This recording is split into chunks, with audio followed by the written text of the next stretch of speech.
السلام علیکم ورحمۃ اللہ وبرکاتہ۔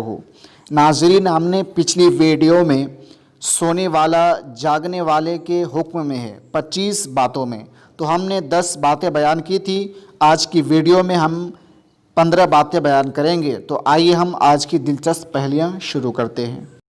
11ویں بات، مرد اپنی عورت کے ساتھ ایسی جگہ پر تنہائی میں ہوا کہ جہاں کوئی اجنبی سو رہا تھا تو خلوت صحیحہ نہیں پائی گئی۔ 12ویں بات، مرد کسی گھر میں سو رہا تھا کہ اس کی بیوی وہاں آئی اور تھوڑی دیر ٹھہر کر چلی گئی تو خلوت صحیحہ ثابت ہو گئی۔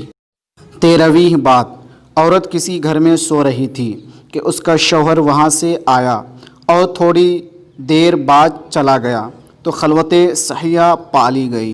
14ویں بات، عورت سو رہی تھی کہ 2.5 سال سے کم عمر کا بچہ آیا اور اس کے پستان سے دودھ پی لیا تو حرمت رضاعت ثابت ہو جائے گی۔ 15ویں بات، نمازی سو گیا اور اسی حالت میں اس نے کلام کیا تو اس کی نماز فاسد ہو جائے گی۔ 16ویں بات، نمازی سو گیا اور حالت قیام میں اس نے قرأت کی تو وہ قرأت ایک روایت میں معتبر ہوگی۔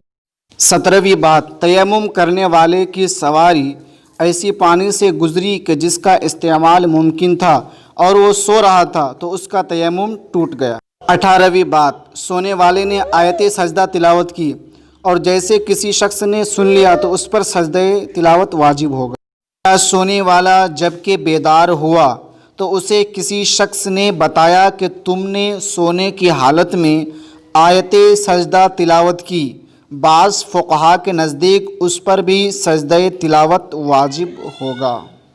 20ویں بات، کسی شخص نے قسم کھائی کہ میں فلاں سے بات نہیں کروں گا، پھر قسم کھانے والا اس کے پاس آیا جبکہ وہ سو رہا تھا تو اس نے کہا اٹھ، وہ نہیں اٹھا تو بعض فقہا کے قول پر اس کی قسم نہیں ٹوٹے گی۔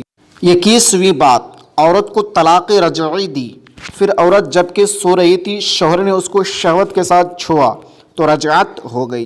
22ویں بات، طلاق رجعی دینے والا شوہر سو رہا تھا کہ عورت نے اسے شہوت کے ساتھ بوسہ لیا تو امام ابو یوسف کے نزدیک مراجعت ہو جائے گی۔